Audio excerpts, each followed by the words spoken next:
उम्मीद है आप सब बहुत अच्छे होंगे, बहुत बढ़िया होंगे और मैं भी ठीक हूँ। तो हम पढ़ रहे थे बैलेंस ऑफ पेमेंट, भुगतान संतुलन या भुगतान अदायगी, है ना। और हमने उसकी विशेषताएं देखी थी। लास्ट में हमने जाना था भारत का कुल विदेशी व्यापार और हमने जाना था कि भारत का कुल विदेशी व्यापार घाटे का होता है। और घाटे का क्यों होता है? क्योंकि हमने देखा था भारत जो कुल विदेशी व्यापार करता है किस रूप में करता है? वस्तु और सेवा, है ना। जिसमें भारत वस्तु का सर्वाधिक क्या करता है? आयात करता है, वस्तु का आयात करता है। अब वस्तु का आयात ज्यादा करेगा, इसका मतलब डॉलर बाहर जाएगा। हम कुछ खरीदेंगे तो मूल्य चुकाएंगे, है ना। तो भारत जब आयात करेगा तो उसका मूल्य चुकाता है किसमें? डॉलर में। डॉलर में कौन सा डॉलर? याद रखिएगा, यूएस डॉलर। जो विश्व का हमने बोला था ना 80% व्यापार डॉलर में होता है, तो किस डॉलर में? US dollar. क्योंकि देखिए कैनेडियन डॉलर भी होता है, ऑस्ट्रेलियन डॉलर भी होता है ना। तो हम यूएस डॉलर की बात करें तो जो विश्व का 80% जो व्यापार होता है डॉलर में, वो यूएस डॉलर की बात हो रही है, ठीक है। तो अगर भारत वस्तु का आयात करता है सर्वाधिक, तो डॉलर बाहर जा रहा है, ठीक है। वही भारत हम देखने की सेवा का सर्वाधिक क्या करता है? निर्यात करता है। अब हम कुछ बेचेंगे तो उसके बदले में हमें मूल्य प्राप्त होगा, है ना। तो भारत सेवा दे रहा है, सेवा को निर्यात कर रहा है जब, तो डॉलर का क्या होता है? अंतर प्रवाह होता है, ठीक है। तो सेवा का सर्वाधिक क्या करता है भारत? निर्यात करता है। और वस्तु का क्या करता है? आयात करता है। लेकिन हम देखते हैं कि जो वस्तु है, भारत सेवा की अपेक्षा वस्तु का निर्यात ज्यादा करता है। निर्यात ज्यादा, सॉरी, वस्तु का आयात ज्यादा करता है। वस्तु का क्या करता है भारत? आयात ज्यादा करता है। अब आयात ज्यादा होगा हमारा तो डॉलर का बहिर्प्रवाह ज्यादा होगा, है ना। यही कारण है वस्तु का आयात और सेवा का निर्यात, जब दोनों की कंपैरिजन करते हैं हम, तो हमने क्या देखा था कि वस्तु का आयात सेवा के निर्यात से ज्यादा है। तो जब हम ज्यादा खरीदेंगे तो इसका मतलब ज्यादा डॉलर बाहर जा रहा है। तो आयात ज्यादा होने के कारण हमारा जो विदेशी व्यापार होता है वो कैसा होता है? घाटे का होता है, ठीक है। तो हम थोड़ा भारत की अभी व्यापार की संरचना को और समझते हैं और साथ में जानते हैं कि भारत जिन व्यापारी देशों के साथ व्यापार करता है, जिसमें से हम दो अभी वर्तमान में मुद्दे भी चल रहे हैं, अमेरिका का और चाइना का, तो इनके बारे में जानेंगे कि इनके साथ भारत का व्यापार कैसा है, ठीक है। बहुत अच्छे से पढ़िएगा, बहुत अच्छे से मैं आपको समझाऊंगी और जहां बोर्ड की जरूरत होगी मैं आपको बोर्ड से समझाऊंगी with structure, diagram, map, flow chart use करके, ठीक है। तो भारत में व्यापार की संरचना को समझते हैं। वे वस्तुएं जिनका भारत सर्वाधिक क्या करता है? आयात करता है। वे वस्तुएं जिनका भारत सर्वाधिक क्या करता है? आयात करता है। तो कौन सी वस्तुएं जिनका भारत सर्वाधिक आयात करता है? पहला, याद रखिएगा, आप लिखते जाइए अगर आपको लिखना हो, पॉज कर करके, ठीक है। पहला क्या है? कच्चा तेल, इसका भारत सर्वाधिक आयात करता है। दूसरे नंबर पे है सोना। तीसरे नंबर पे है अपरिष्कृत मोती, जिसे बोलते हैं अनपॉलिश्ड मोती, और अपरिष्कृत जो कीमती पत्थर होते हैं, ठीक है, उनका, ठीक है। चौथे पे हम देखते हैं उर्वरक या रसायन, ठीक है। पांचवें पे हम देखते हैं मशीनरी। इनका भारत सर्वाधिक क्या करता है?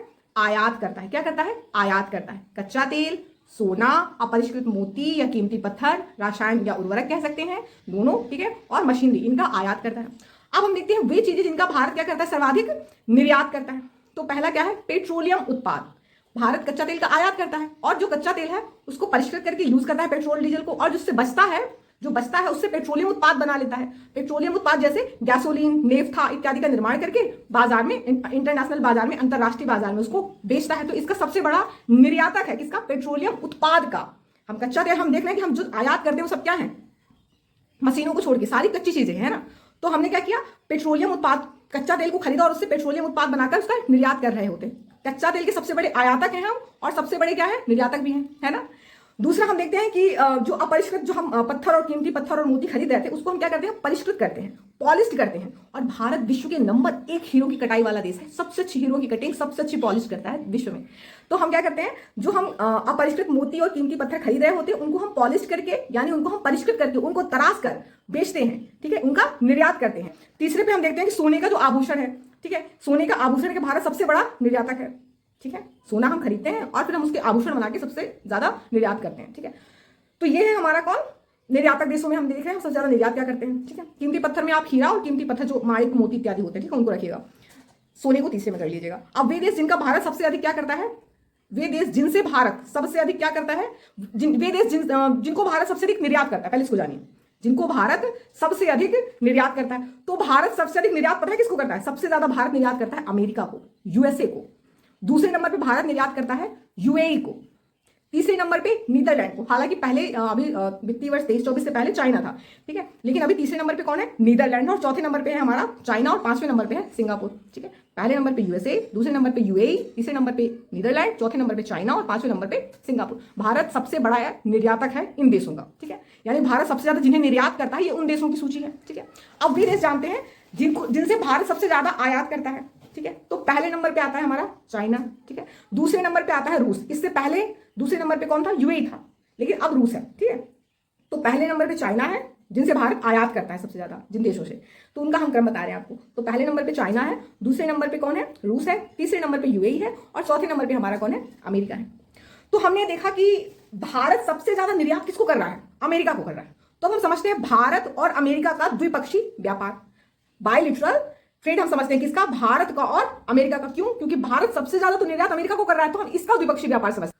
तो जब हम भारत और अमेरिका के द्विपक्षीय व्यापार की बात करते हैं, भारत और अमेरिका के द्विपक्षीय व्यापार की बात करते हैं, तो हम देखते हैं कि भारत और अमेरिका के द्विपक्षीय जो व्यापार है वो भारत के हित में है। वो कैसा है, भारत के पक्ष में है। अर्थात भारत के पक्ष में होने का क्या मतलब है, इसका मतलब यह है कि भारत अमेरिका को निर्यात अधिक करता है आयात की तुलना में। निर्यात अधिक करता है, इसका मतलब भारत यहां पर क्या है, भारत का व्यापार आधिक्य है, भारत का व्यापार आधिक्य है, सरप्लस में है अमेरिका के साथ। यानी डॉलर का अंतर प्रवाह अधिक होता है अमेरिका के साथ व्यापार करने में। ठीक है, यही कारण है कि 5 जून 2019 को अमेरिका ने भारत को जीएसपी से बाहर कर दिया। अब जीएसपी क्या है, इसको बोलते हैं generalized system for preferences. Generalized system for preferences, इसमें क्या होता है कि जो अमेरिका है, ये अमेरिका की एक नीति है जिसमें वो क्या करता है, जो अल्प विकसित देश है या अविकसित देश है, जो कम विकसित देश है तथा जो विकासशील देश है, ठीक है, विकासशील देश और अल्प विकसित देश, ठीक है, उनको क्या करता है, एक छूट देता है एक प्रकार की। कैसी छूट की, अगर वो कोई आयात करते हैं, कुछ आयात करते हैं, तो उनमें किसी भी प्रकार का वो शुल्क नहीं देंगे, यानी कर मुक्त कर दे रहा है उनको। ठीक है, इसको बोलते हैं जीएसपी, एक श्रेणी बनाई गई है। ठीक है, ज्यादातर कई सारे जो विकसित देश हैं वो यूज करते हैं, जिसमें अमेरिका भी एक विकसित देश है। तो भारत को उसने जीएसपी के दायरे से बाहर कर दिया। क्यों? क्योंकि भारत के साथ व्यापार में अमेरिका व्यापार घाटे की स्थिति में था और भारत व्यापार आधिक्य की स्थिति में। तो हमने देखा कि जब अमेरिका के साथ व्यापार करता है भारत, तो भारत का क्या है, व्यापार आधिक्य का होता है, यानी डॉलर का अंतर प्रवाह अधिक होता है। सारी चीजें ध्यान से सुनिएगा आप। ठीक है, तो हम देखते हैं कि भारत सर्वाधिक जो निर्यात कर रहा है अमेरिका को, तो निर्यात किन चीजों का करता है, जो निर्यात कर रहा है वो क्या कर रहा है, भारत सबसे ज्यादा अमेरिका को वस्त्रों का निर्यात करता है। और वस्त्रों में कौन सा, सूती वस्त्र। कौन सा, सूती वस्त्र। दूसरे नंबर पे हम देखते हैं मांस का, ठीक है, निर्यात करता है। तीसरे नंबर पे हम देखते हैं समुद्री उत्पाद, जो सी फूड होते हैं, ठीक है, उनको हम सी प्रोडक्ट होते हैं, उनका हम निर्यात करते हैं अमेरिका को। और फिर हम देखते हैं कपास का। इन 4 चीजों का भारत क्या करता है, अमेरिका को सर्वाधिक निर्यात करता है। वस्त्र में कौन सा वस्त्र, सूती वस्त्र। दूसरा हमने बोला मांस, तीसरा हमने बोला समुद्री उत्पाद, और चौथा हमने क्या बोला, कपास। इनका सबसे ज्यादा क्या करता है, निर्यात करता है। अब अमेरिका भारत को जो सबसे ज्यादा करता है वो क्या करता है, ऑब्वियसली अमेरिका क्या कर सकता है, हम मशीन, यानी अमेरिका भारत को जो निर्यात करता है, यानी भारत अमेरिका से जो आयात करता है वो सबसे ज्यादा क्या आयात करता है, सबसे पहले मशीनरी। ठीक है, दूसरे नंबर पे हम देखते हैं टेक्नोलॉजी यानी तकनीकी, और तीसरे नंबर पे हम देखते हैं जो हार्डवेयर होते हैं, कंप्यूटर का जो हार्डवेयर सिस्टम होता है उसको। ठीक है, मशीनरी, टेक्नोलॉजी यानी तकनीकी, और कंप्यूटर का जो हार्डवेयर होता है, भारत इनको अमेरिका से आयात करता है। ठीक है, तो ये हमने देखा कि भारत अमेरिका को निर्यात क्या करता है सबसे ज्यादा, और आयात क्या करता है। तो ये भारत और अमेरिका का द्विपक्षीय व्यापार था। ठीक है, अब हम समझते हैं भारत और चाइना का द्विपक्षीय व्यापार, कि भारत और चाइना के साथ दोनों का कैसा रिश्ता है। ठीक है, इन दोनों के बीच जो द्विपक्षीय व्यापार है वो कैसा है, उसको समझते हैं।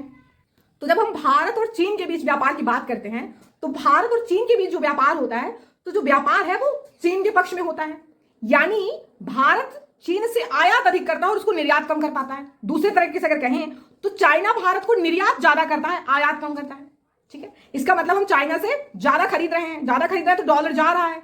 ठीक है, और चाइना हमसे बहुत कम खरीदता है। ठीक है, यानी वो डॉलर का उसके द्वारा अंतर प्रवाह कम हो रहा है और हमारे द्वारा बहिर्प्रवाह ज्यादा हो रहा है। ठीक है, तो जब भारत और चाइना की बात होती है व्यापार में, तो व्यापार चाइना के पक्ष में है। क्यों?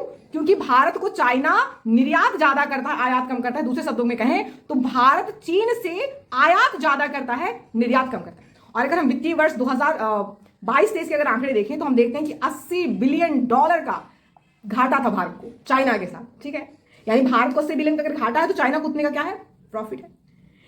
तो चाइना भारत को निर्यात क्या करता है, यानी भारत चाइना से खरीदता क्या है। तो पहले नंबर पे है उर्वरक और रसायन, जो चाइना भारत को क्या करता है, निर्यात करता है, यानी भारत चीन से आयात करता है। दोनों एक ही चीज है, आप कुछ भी बोल लो। ठीक है, भारत चीन से आयात करता है, चीन भारत को निर्यात करता है। तो सबसे पहले नंबर पे क्या है, रसायन और उर्वरक। ठीक है, दूसरे नंबर पे है सोलर पैनल। दूसरे नंबर पे क्या है, solar panel. 80% solar panel Bharat China से आयात करता है और 20% मलेशिया से। तो पहला क्या है, रसायन और उर्वरक, दूसरा सोलर पैनल, तीसरा हम देखते हैं दवाई के लिए कच्चा माल, इसे एपीआई भी बोलते हैं। क्या बोलते हैं इसको, एपीआई भी बोलते हैं। चौथे नंबर पे इलेक्ट्रॉनिक वस्तुएं, जैसे मोबाइल। आप देखें देश में हर व्यक्ति को अगर देखें, देश में भारत में अगर आंकड़ा, तो 10 में 2 व्यक्ति तो मिल ही जाएंगे, 10 में 2-3 व्यक्ति ऐसे मिलेंगे जो चाइना का मोबाइल यूज कर रहे होंगे, है ना। तो ये चीजें हुई जो भारत चाइना से आयात करता है। अब हम देखते हैं वे वस्तुएं जिनको भारत चाइना को निर्यात करता है, कि भारत क्या निर्यात करता है। तो पहला है कृषि उत्पाद, क्या है? कृषि उत्पाद। दूसरा है खनिज, ठीक है। तीसरा है अयस्क और चौथा है समुद्री उत्पाद। कृषि उत्पाद, खनिज, अयस्क और समुद्री उत्पाद, ये भारत चाइना को निर्यात करता है, ठीक है। तो हमने देखा कि भारत चाइना से आयात क्या करता है और निर्यात क्या करता है, और ये भी जाना कि भारत और चाइना के बीच जब व्यापार होता है तो व्यापार चाइना के पक्ष में, यानी चाइना के साथ व्यापार करने में भारत को व्यापार घाटा होता है, ठीक है। तो हमने देखा भारत का व्यापार संरचना, कि भारत सबसे ज्यादा किन चीजों का आयात करता है, किन चीजों का निर्यात करता है, सबसे ज्यादा निर्यात किन देशों को करता है और सबसे ज्यादा आयात किन देशों से करता है, और साथ में भारत और अमेरिका के बीच द्विपक्षीय व्यापार कैसा है, आधिक्य में है कि घाटा में है, ये जाना। और जाना कि चाइना के साथ भारत का व्यापार कैसा है। तो हमने देखा कि अमेरिका के साथ व्यापार आधिक्य में है और चाइना के साथ व्यापार घाटे में है ना। तो अब इसको और थोड़ा समझते हैं। हमने क्या पढ़ा था? हमने जाना था कि चालू खाता को हमने पढ़ा था कि दो भाग होते हैं। जब हमने बैलेंस ऑफ पेमेंट की विशेषता पढ़ी थी तो हमने एक विशेषता पढ़ी थी कि जो चालू खाता होता है वो दो प्रकार का होता है ना। ध्यान से सुनिएगा, चालू खाता दो प्रकार का होता है, ठीक है। करेंट अकाउंट दो प्रकार का होता है। आप लिख लिया करिए जो चीजें इंपॉर्टेंट हो, लिखेंगे तभी ये सब दिमाग में हमेशा नहीं रह जाती, कभी कभी भूल जाता है, इंसान है, वी आर नॉट कंप्यूटर। तो चालू खाता के दो भाग हो गए, ठीक है। कौन कौन सा? एक चालू खाता अधिक करेंट अकाउंट सरप्लस, इसको कैश बोल सकते हैं, CAS, करेंट अकाउंट सरप्लस। और दूसरा क्या? चालू खाता घाटा, करेंट अकाउंट डेफिसिट, इसको बोल सकते हैं CAD, ठीक है। तो अब चालू खाता अधिक क्या है? ध्यान से सुनिएगा। चालू खाता अधिक का मतलब होता है जब निर्यात, ये निर्यात है, ठीक है, जब निर्यात आयात की तुलना में अधिक हो, जब निर्यात आयात की तुलना में अधिक हो, ठीक है। तो इसको बोलते हैं चालू खाता अधिक। यानी अगर निर्यात अधिक हो रहा है तो इसका क्या मतलब है? डॉलर का अंतर प्रवाह अधिक हो, डॉलर का अंतर प्रवाह अधिक हो। आप ज्यादा से ज्यादा वस्तुओं का निर्यात करेंगे, अगर बेचेंगे तो मुद्रा तो आपके पास आएगी ना, है ना। तो वही बोला जा रहा है कि करेंट अकाउंट सरप्लस का मतलब होता है जब निर्यात आयात की तुलना में अधिक हो, ठीक है, यानी डॉलर का अंतर प्रवाह क्या हो? अधिक हो, इसको बोलते हैं करेंट अकाउंट सरप्लस। अब करेंट अकाउंट डेफिसिट क्या है? चालू खाता घाटा क्या है? जस्ट इसका अपोजिट कर दीजिए। जब आयात निर्यात की तुलना में अधिक हो, यानी जब निर्यात आयात की तुलना में क्या हो? कम हो, और आयात ज्यादा हो। अब ये आयात है, ठीक है, और ये निर्यात है, तो डेफिसिट में क्या होगा? जब आयात निर्यात की तुलना में क्या हो? ज्यादा हो रहा हो, ठीक है, तो उसे बोलते हैं चालू खाता घाटा, करेंट अकाउंट डेफिसिट। यानी अब आयात ज्यादा होगा, ठीक है। अब अगर हम इंपोर्ट ज्यादा कर रहे होंगे तो इसका क्या मतलब है? हम कुछ खरीदेंगे तो मुद्रा बाहर जाएगी, यानी डॉलर का बहिर्प्रवाह होता है इसमें, ठीक है। तो इसी को बोलते हैं करेंट अकाउंट डेफिसिट। तो करेंट अकाउंट सरप्लस में डॉलर का अंतर प्रवाह बहिर्प्रवाह से अधिक होता है, और करेंट अकाउंट सरप्लस में चालू खाता अधिक में डॉलर का अंतर प्रवाह बहिर्प्रवाह से अधिक होता है, और करेंट अकाउंट डेफिसिट में चालू खाता घाटे में डॉलर का बहिर्प्रवाह अंतर प्रवाह से अधिक होता है, ठीक है।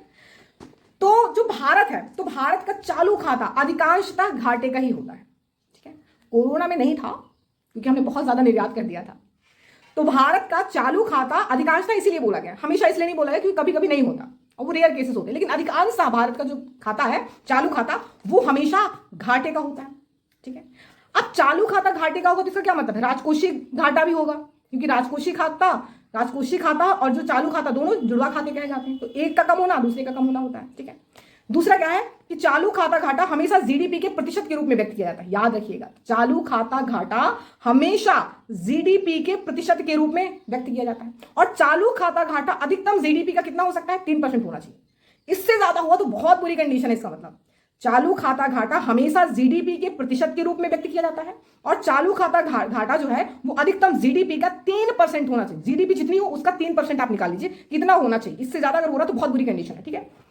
नेक्स्ट वो हमने आपको बताया कि चालू खाता घाटा और राजकोषीय खाता जो है वो जुड़वा खाता है। अब ये जुड़वा खाता घाटा क्यों है? हमेशा आप सुनते हैं कि चालू खाता और राजकोषीय खाता दोनों जुड़वा घाटा कहलाते हैं, ट्विंस डेफिसिट कहलाते हैं। यानी अगर चालू खाता घाटा बढ़ रहा है तो राजकोषीय खाता घाटा भी बढ़ रहा है, चालू खाता घाटा कम हो रहा है तो राजकोषीय खाता भी क्या हो रहा है?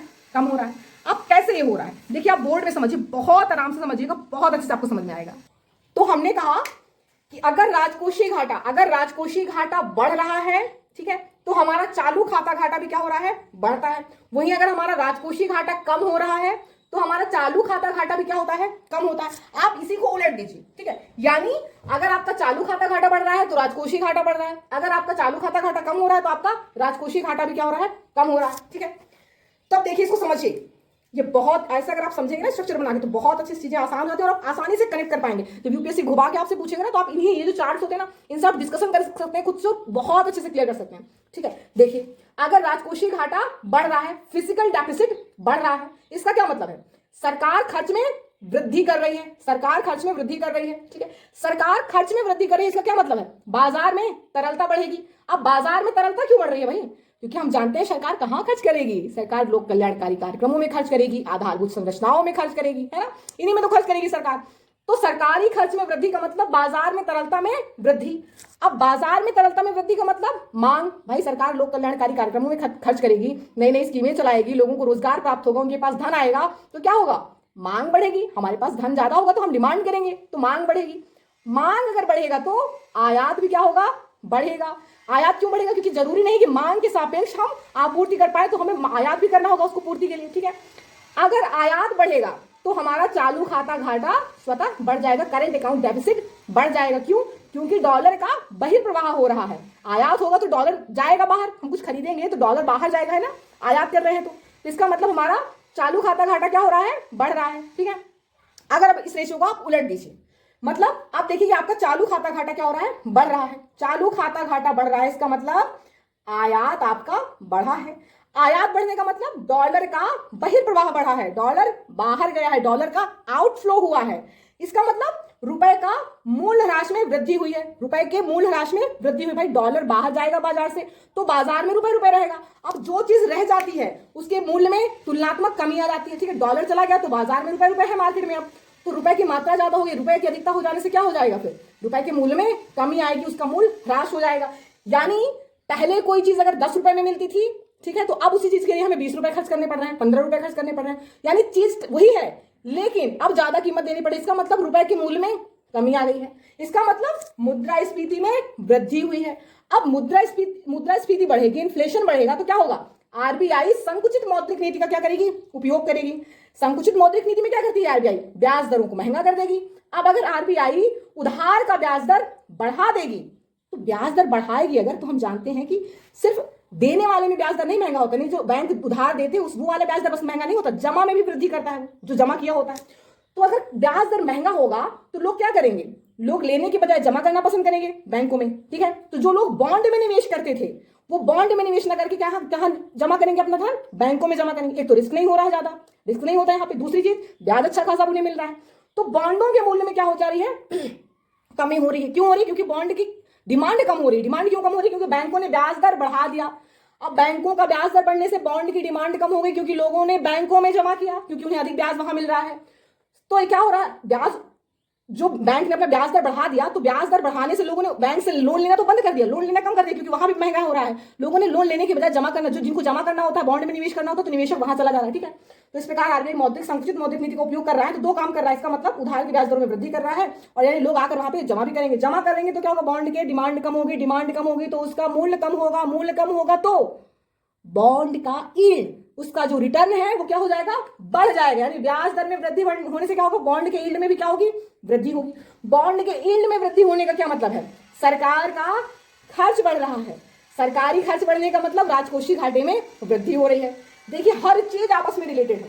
ठीक है, कभी आपसे पूछ लिया जाए डॉलर का बहिर्प्रवाह किस प्रकार मुद्रास्फीति को बढ़ा रहा है, अब आप पूरा, अगर आपको कनेक्टिविटी आती है तो हम अपने से कनेक्ट कर लेंगे। कभी बोल दिया जाए कि मांग अगर अधिक हो जाती है तो चालू खाता घाटा कैसे बढ़ता है, या फिर बोल दिया जाए चालू खाता घाटा अगर बढ़ रहा है तो राजकोषीय घाटा कैसे बढ़ रहा है, समझाइए। तो अगर आप ये सारी चीजें ऐसे कनेक्ट करके समझेंगे ना तो आप आसानी से समझ जाएंगे और समझा देंगे और हर चीज को आसानी से आप हल कर लेंगे। आई होप आपको समझ में आया होगा कि चालू खाता घाटा अगर बढ़ता है तो राजकोषीय खाता घाटा कैसे बढ़ता है, और राजकोषीय खाता बढ़ता है तो चालू खाता कैसे बढ़ता है। ठीक है, तो अब हम एक और टॉपिक, एक और हेडिंग समझते हैं कि चालू खाता घाटा जो है उसमें जो वृद्धि है, अगर उसकी में वृद्धि हो रही है तो उसका क्या परिणाम निकलेगा। ठीक है, चालू खाते घाटे में वृद्धि के क्या परिणाम हो सकते हैं? पहला, आयात में वृद्धि, यानी अगर चालू खाता घाटा बढ़ रहा है इसका क्या मतलब है? हमारे आयात में वृद्धि हो रही है, आयात में वृद्धि हो रही है।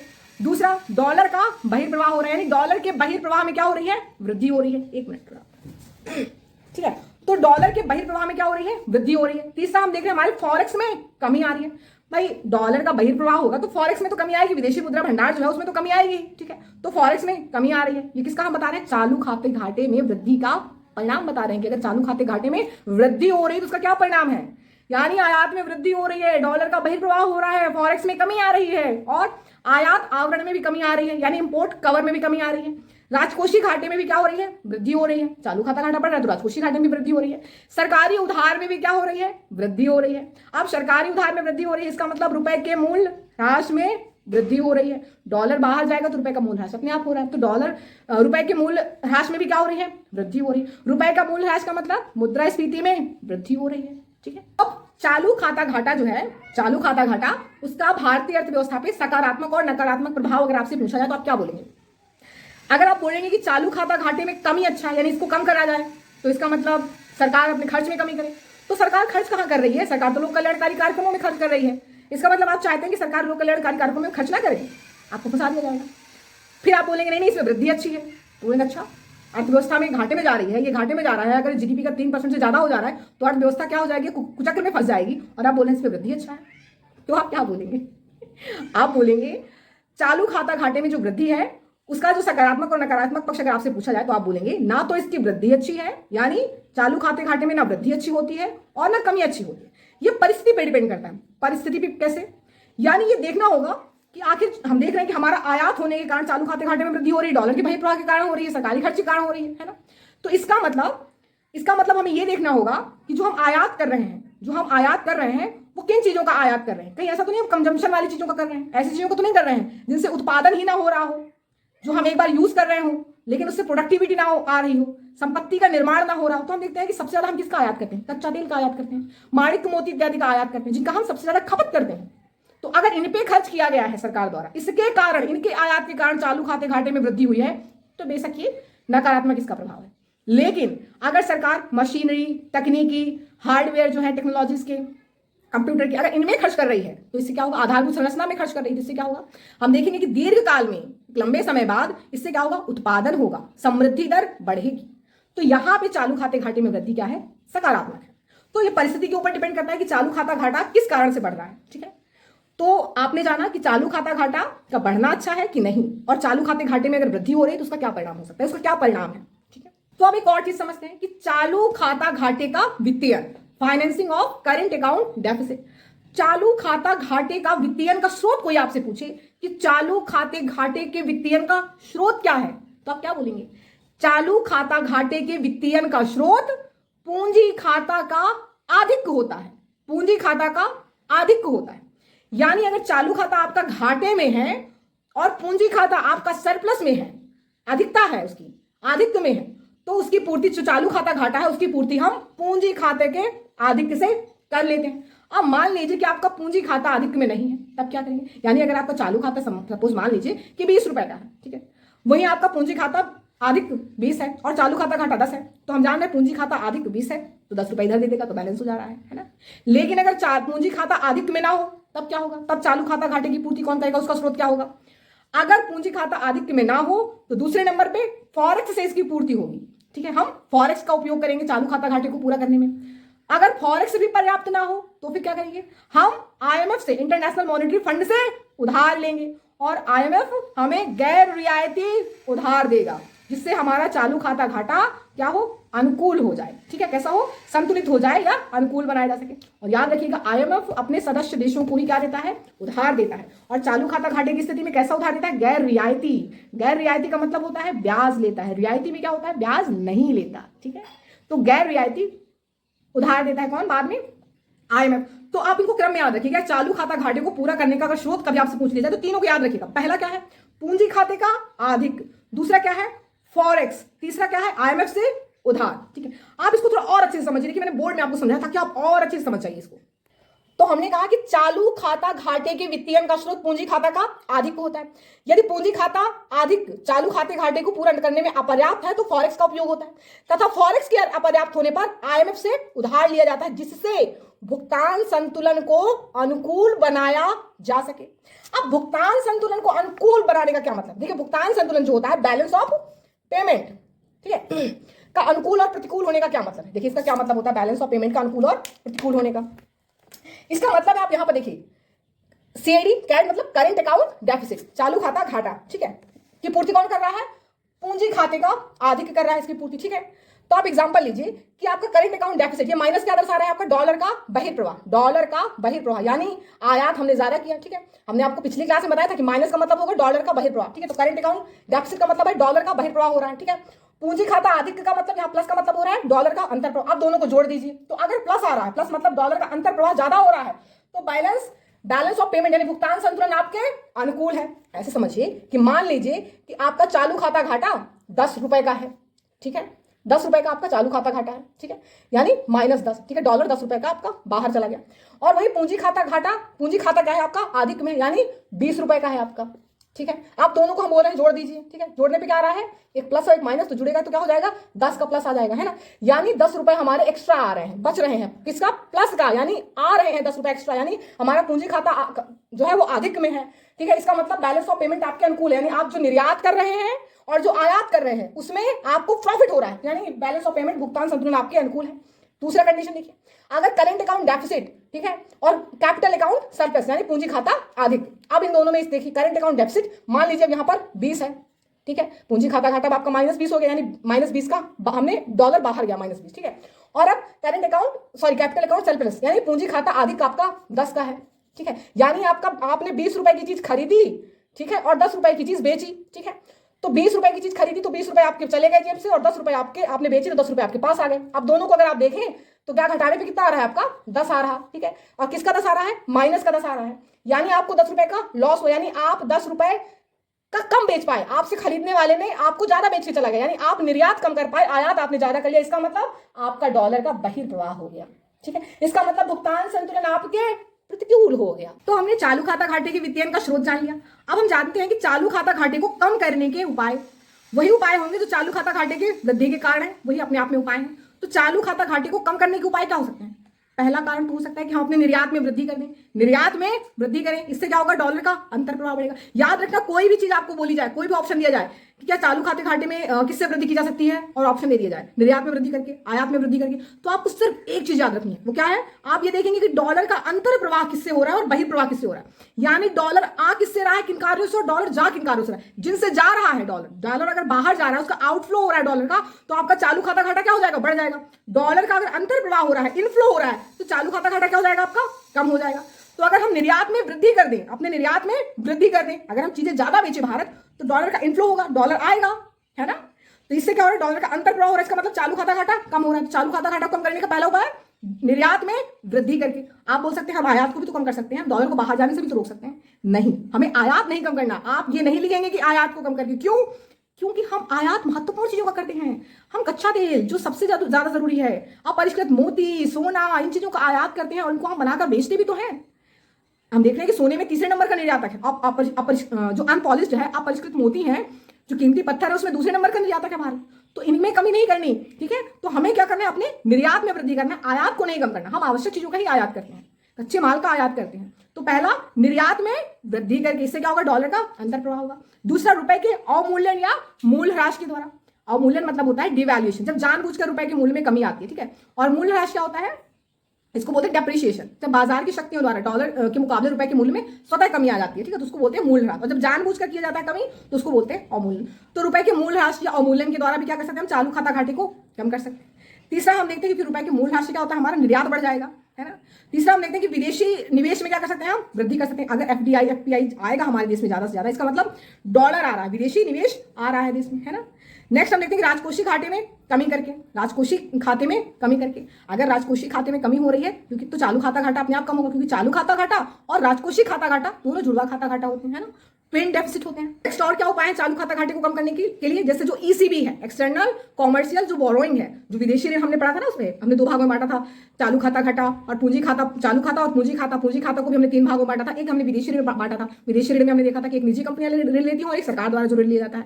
तो जो निजी कंपनियां द्वारा लिया जाता है, जैसे ईसीबी, ठीक है, एक्सटर्नल कॉमर्शियल बोरोइंग, ठीक है, इसमें भी क्या कर सकते हैं, हम इसमें वृद्धि कर सकते हैं, इसमें दोगुना करके। और हम देखते हैं कि पहले 750 था, अब इसको दोगुना कर दिया गया, 1.5 बिलियन कर दिया गया, ठीक है। तो इसमें भी क्या कर सकते हैं, हम वृद्धि करके क्या कर सकते हैं, चालू खाते घाटे को कम कर सकते हैं। तो इस प्रकार हम देखते हैं कि चालू खाता घाटा को कम करने के उपाय में क्या है।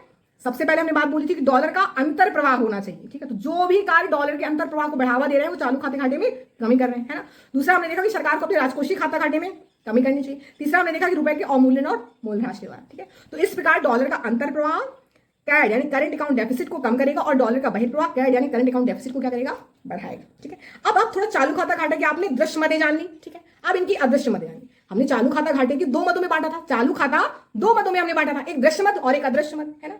तो दृश्य हमने जान लिया, दृश्य में क्या है, वस्तु और सेवा का आयात निर्यात, जिसको व्यापार संतुलन बोलते हैं। क्या बोलते हैं, व्यापार संतुलन। क्योंकि हमने जब व्यापार संतुलन पढ़ा था और भुगतान संतुलन पढ़ा था तो हमने देखा था कि भुगतान संतुलन व्यापार संतुलन से अधिक व्यापक है। क्यों, क्योंकि जो व्यापार संतुलन है उसमें केवल वस्तु और सेवा का आयात निर्यात होता है, जबकि भुगतान संतुलन में वस्तु और सेवा दोनों का होता है ना। तो जो दृश्य मद है, चालू खाता को दो मदों में बांटा, दृश्य और अदृश्य। तो हमने दृश्य पढ़ लिया, वस्तु और सेवा का पूरा पढ़ लिया, निर्यात आयात। ठीक है, इसको व्यापार संतुलन बोलते हैं। अब हम जानते हैं अदृश्य मद को। इसको आप बोर्ड में समझिए कि मैंने दो भागों में आपको जो बोल रही हूँ, ये देखिए मैंने आपको लिखा हुआ है। तो हमने चालू खाता में दो मदें पढ़ी थी, एक दृश्य मद और एक अदृश्य मद। दृश्य मद में आपने जान लिया वस्तु, ठीक है, वस्तु का आयात और निर्यात, जिसको हम क्या बोलते हैं, व्यापार संतुलन। जिसको हम वस्तु का जो आयात निर्यात है यानी जो दृश्य मद है उसको हम व्यापार संतुलन भी बोलते हैं। क्या बोलते हैं, व्यापार संतुलन। और पिछली क्लास में मैंने इसको भुगतान संतुलन बोल दिया था। एक्चुअली मैंने लिखा सही था लेकिन मुंह से निकल गया था, भुगतान संतुलन चल रहा था तो वही निकल गया। ठीक है, तो याद रखिएगा जो वस्तु का आयात निर्यात होता है वो किस में आता है, दृश्य मद में। किसके, चालू खाता के दो भाग हमने पढ़े थे, एक दृश्य और एक अदृश्य। चालू खाता में जो दो मदें हैं उसको दो मदों में बांटा था, चालू खाता को दो मदों में बांटा था, एक दृश्य मद और एक अदृश्य मद, दृश्य मद और एक अदृश्य मद। ठीक है, तो दृश्य में क्या होता है, वस्तु का आयात निर्यात होता है, और वस्तु का आयात निर्यात हमने देखा था व्यापार संतुलन को भी कहते हैं, यानी व्यापार संतुलन में भी वस्तु का ही आयात निर्यात होता है। तो वस्तु का आयात निर्यात दृश्य मद में होता है, इसको व्यापार संतुलन भी कहते हैं। ये हमने कंप्लीट कर लिया। अब दूसरा हमारा बचा है अदृश्य मद। अदृश्य मद में हम देखते हैं कि सेवा का आयात निर्यात। तो जब भारत सेवा का आयात निर्यात करता है, भारत सेवा का जो आयात निर्यात करता है, तो सेवा के मामले में भारत निर्यात ज्यादा करता है। निर्यात ज्यादा करने का मतलब डॉलर का अंतर प्रवाह हो रहा है। डॉलर का अंतर प्रवाह मतलब देखिए प्लस का साइन मतलब डॉलर का अंतर प्रवाह। तो सेवा का आयात निर्यात में हम क्या देखते हैं कि भारत सेवा का आयात निर्यात में सबसे ज्यादा क्या करता है, सेवा का निर्यात करता है। ठीक है, यहाँ पे हम डॉलर का यहाँ पे हम व्यापार अधिक में होते हैं, डॉलर का अंतर प्रवाह अधिक होता है हमारा सेवा में। ठीक है, दूसरा एक और चीज इसमें शामिल होती है ब्याज, लाभांश और आय। इसमें हम देखते हैं कि माइनस का साइन यानी डॉलर का बहिर्प्रवाह हो रहा है। ठीक है, ब्याज, लाभांश और आय यह भुगतान संतुलन में चालू खाता में अदृश्य मद में शामिल है। याद रखिएगा, चालू खाता के अदृश्य मद में शामिल है कौन, ब्याज, लाभांश और आय। पूछे जाते हैं ये, याद रखना आप, इसको बना लीजिएगा। ठीक है, तो ब्याज में हम देखते हैं कि ब्याज पहले समझते हैं। तो भारत में हमेशा ब्याज भुगतान ब्याज प्राप्ति से अधिक होता है। भारत में हमेशा ब्याज भुगतान ब्याज प्राप्ति से अधिक होता है। कारण क्या है कि भारत द्वारा लिया गया विदेशी उधार अधिक होता है, अतः आप उधार अधिक लेंगे तो आपको ब्याज ज्यादा देना पड़ेगा। तो अतः ब्याज में अधिकांश भारत डॉलर में क्या हो रहा है, उसका बहिर्प्रवाह हो रहा है। ठीक है, ब्याज के कारण भारत का डॉलर का बहिर्प्रवाह हो रहा है। ठीक है, तो यहाँ डॉलर का बहिर्प्रवाह हो रहा है, उधार ज्यादा लेता है भारत तो ब्याज भी ज्यादा चुका है, डॉलर का बहिर्प्रवाह हो रहा है। यहाँ पे हम देखते हैं भारत का डॉलर का बहिर्प्रवाह हो रहा है ब्याज में। अब हम लाभांश का देखते हैं, लाभांश में कैसे कैसे इसमें निगेटिव आ गया भाई, डॉलर का बहिर्प्रवाह हो रहा है। भारत की कंपनी का विदेशों में स्थापित होने पर लाभांश की हमें प्राप्ति होती है। ठीक है, या विदेशी कंपनी अगर भारत में स्थापित हो तो भी हमें लाभांश की प्राप्ति होती है, लाभांश को भुगतान करती है। तो भारत में लाभांश का भुगतान प्राप्ति की तुलना में अधिक होता है। लाभांश का भुगतान यानी भारत चुकाता ज्यादा है। क्यों, क्योंकि हम जानते हैं कि भारतीय कंपनी विदेशों में बहुत कम है लेकिन विदेशी कंपनी भारत में बहुत ज्यादा है, तो यहाँ से ज्यादा लेके चली जा रही है और हम कम ला पा रहे हैं। ठीक है, तो भारत लाभांश का भुगतान प्राप्ति की तुलना में भारत में लाभांश का भुगतान प्राप्ति की तुलना में अधिक होता है। यही कारण है कि डॉलर का बहिर्प्रवाह हो रहा है लाभांश में भी। अब आय में देखिए, विदेशी कंपनियां भारत में अधिक आय अर्जित करती हैं यानी विदेशों में प्रेषण करती हैं। भारत में जो विदेशी कंपनियां हैं भारत से अधिक आय अर्जन करके क्या करती हैं, विदेशों में अधिक से अधिक अपने देशों में भेजती हैं। ठीक है, अतः भारत में भी जो डॉलर है उसका क्या हो रहा है, बहिर्प्रवाह हो रहा है, अधिक होता है। ठीक है, इसमें भी इस प्रकार हम देखते हैं कि जो हमारा ब्याज है, लाभांश है और आय है, तीनों में डॉलर का क्या हो रहा है, बहिर्प्रवाह उसके अंतर प्रवाह की तुलना में अधिक हो रहा है। ठीक है, अब हम हस्तांतरण में आते हैं। ठीक है, हस्तांतरण में हम जानते हैं कि हस्तांतरण एक तरफा होता है। यह चालू खाता के सबसे पहले जब शुरू करें तो याद रखिए कि चालू खाता के अदृश्य मद में हस्तांतरण आता है। ठीक है, इसमें क्या क्या है, उपहार, अनुदान और निजी प्रेषण। ठीक है, निजी प्रेषण मतलब होता है प्राइवेट रेमिटेंस। निजी प्रेषण का मतलब होता है जब भारत का कोई नागरिक विदेश में आयोजन के लिए जाता है, भारत का कोई नागरिक विदेश में कमाने के लिए जाता है और कमा करके अपने देश में भेजता है तो उसको बोलते हैं निजी प्रेषण, प्राइवेट रेमिटेंस। तो निजी प्रेषण के मामले में भारत विश्व में प्रथम स्थान रखता है, याद रखिएगा, और मैक्सिको दूसरा स्थान रखता है। तो अगर हम वर्तमान में भारत का जो निजी प्रेषण देखें तो लगभग 100 बिलियन डॉलर से अधिक हो चुका है। तो कितना है, अगर हम वित्तीय वर्ष 2024-25 में देखें तो 135 है, ठीक है, 135.46 अरब डॉलर हमें प्राप्त हो रहा है जो पिछले वर्ष से 14% अधिक है। ठीक है, तो निजी प्रेषण के मामले में हम देखते हैं कि भारत क्या है, विश्व में पहले नंबर पे, और दूसरे नंबर पे कौन है, मैक्सिको है। तो मैं उम्मीद करती हूँ आपको आज की क्लास समझ में आई होगी बहुत अच्छे से। अगर कोई प्रॉब्लम आ रही हो आपको लग रहा है कि मेरा तरीका थोड़ा ठीक नहीं है, आपको और अच्छे तरीके से समझना है, तो आप बता सकते हैं कमेंट करके, ऐसा कुछ भी नहीं है। वैसे मैं बेस्ट कोशिश करती हूँ कि आपको बेस्ट डिलीवर करूँ, जिस तरीके से जैसे एग्जाम्पल से आपको करूँ, ठीक है। तो चलिए मिलते हैं अगली क्लास में। यहाँ से आपका पूंजी खाता खत्म होता है, सॉरी चालू खाता खत्म होता है, अब आपका शुरू होगा पूंजी खाता, ठीक है। चालू खाता खत्म, करेंट अकाउंट खत्म, अब हम पढ़ेंगे कैपिटल अकाउंट, पूंजी खाता, ठीक है। तो नेक्स्ट क्लास में हम क्या पढ़ेंगे? पूंजी खाता। चलिए मिलते हैं अगली क्लास में। हंसते रहिए, मुस्कुराते रहिए, अपना ख्याल रखिए। जय हिंद, जय भारत।